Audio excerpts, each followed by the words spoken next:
How to delete your Quora account easy and fast in less than 1 minute. So all what you have to do, guys, go to Quora. This is the home page as you can see right here. Now go to the top corner, go here and click on your profile picture. Now go down and click on settings. Now after you click on settings, it will take you to this page. Here you will find many options.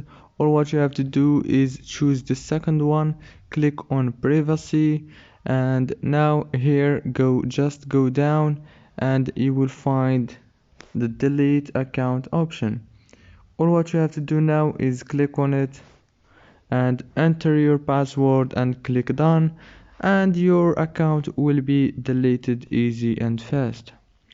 Don't forget to like and subscribe, and thank you so much for watching this video until the end. See you later.